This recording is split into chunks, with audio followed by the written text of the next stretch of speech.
سلام، ان شاء الله كامل تكونوا بخير وعلى خير، ويلقاكم الفيديو نتاعي ان شاء الله كامل بصحه وهنا. اليوم راح ندير معكم مقروط الكوشه ولا مقروط السنيوه اللي كنتوا طلبتوه مني.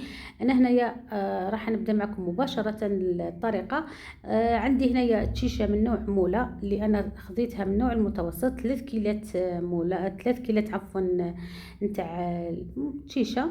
ضفت لها الملح اللي لازم نضيفه الملح للمقروط، وضفت لها انا شويه لافاني، وضفت لها شويه تاع قرفه اللي ماهيش راح تبان بعد في العجينه، اكيد برك باش نكهو المقروط نتاعنا. وضفت 3 مغارف نتاع فرينه. نخلط كل المواد الجافه كما راكم تشوفوا. نحاول ندخل الملح هذاك مليح ولافاني مع بعض. بالنسبة للسمن، أنا هنايا درت سمن وحده، نتوما إذا تحبوا ديروا نصف كيلة تاع سمن، نصف كيلة تاع الزبدة. كيما تقدروا تضيفوا كيلة إلا ربع سمن وتكملوها بالزيت. أنا هنايا للأمانة درت كيلة كاملة نتاع السمن. هنا نحاول ندخلها مليح مليح هذيك السمن كما راكم تشوفوا يعني، ونفرك بيدي كما راكم تشوفوا يعني، باش لازم هذاك السمن كامل يدخلنا في التيشان تاعنا.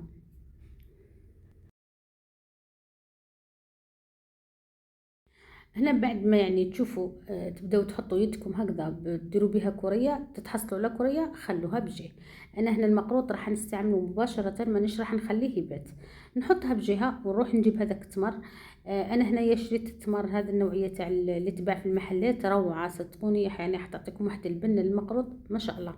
هنا كاضافه اللي راح نضيفها للمقروط للتمر عفوا، انا نضيف مغرف نتاع السمن، ونضيف لها شويه تاع القرفه، ونضيف لها ماء مزهر وماء ولافاني. نخلط كل شيء مع بعض، نحاول اني نعجنهم مليح مليح حتى يعني نتحصل عليه يكون رطي، ونقدر نتحكم فيه ويجيني ساهل بعد ما نفتحه للمقرض.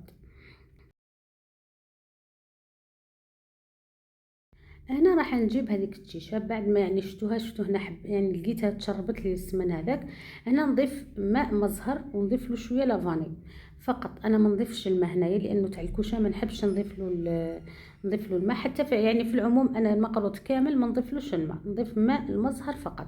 نخلط ونبدا شغل راني نفتل، ما رانيش نعجن فيها يعني.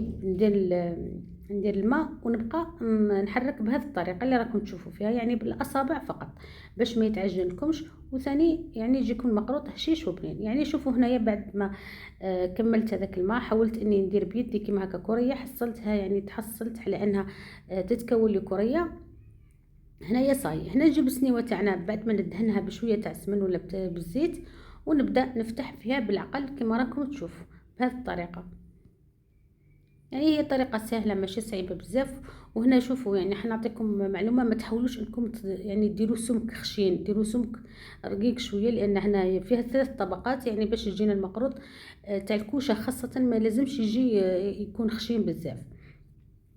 احنا نحاول نسويها كامل بهذاك الحلال بهذه الطريقه، ونروح نفتح التمر تاعنا على ورق الزبده كما راح تشوفوه دوكا معايا بهذه الطريقه. شوفوا هنا ما شاء الله راهو جايني ساهل كي راني نفتح فيه، يساعدك وما يجيك حتى صعوبه فيه.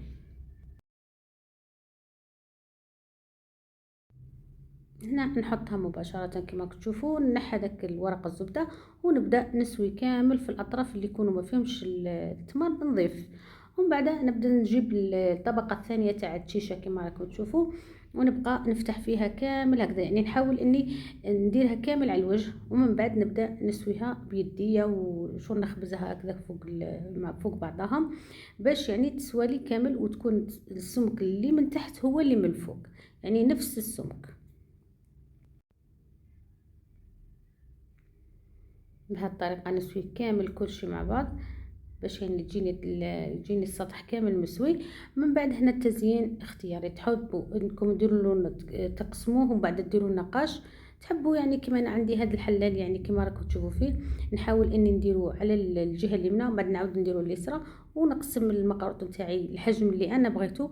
ومن بعد هنا نجيب هذا الطابع اي نوع يكون عندكم، تحاولوا انكم تضغطوا من فوق باش يعني تحصلوا على شكل من فوق كما راكم تشوفوا فيه.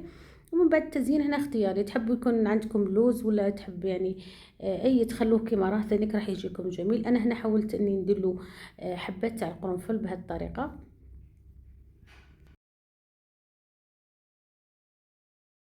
وانا بعد ما دخلته للفرن وخرجته يعني ادالي هذاك اللون الذهبي. شوفوا ما شاء الله راه روعه يشهي. هنا بالنسبه للعسل انا كنت حطيت له يعني عسلته على مرتين. المره الاولى درت نصف العسل وخليته، ومن بعد عاودت كملت له بعد ما شرب. هنا نحاول ان نقسم برك بالموس باش يدخل العسل للداخل، ونخليه حتى يتعسل. هنا للامانه انا ما خليتوش يعني يريح بزاف، يعني كنت خدمته الصباح والعشيه قسمت باش نصور لكم الفيديو. شوفوا ما شاء الله هنا شكله روعه، وحتى يعني مذاقه ما شاء الله. يعني جربوه بالطريقه اللي انا مديتها لكم، ما كنتش راح تندموا عليه. وبالنسبه للهشاشه دوك انا نقسم لكم حبه وتشوفوها معايا، تحسوا انكم تاكلوا في قلب اللوز، يعني هشيش ومرمل حتى للقلب.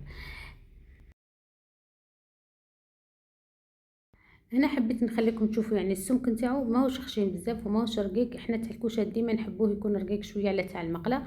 وهنايا حبيت تاني نخليكم تشوفوا كيفاش راهو مرمل ومعسل وهشيش كانكم تاكلوا في قلب اللوز. هنا ما بغى لي غير نقول لكم تهلاو لي في رواحكم، ما تنسونيش في تعليقاتكم وتشجيعاتكم. نقول لكم ديما راهم يدعموني. الى الملتقى ان شاء الله. نقول لكم نحبكم، باي باي.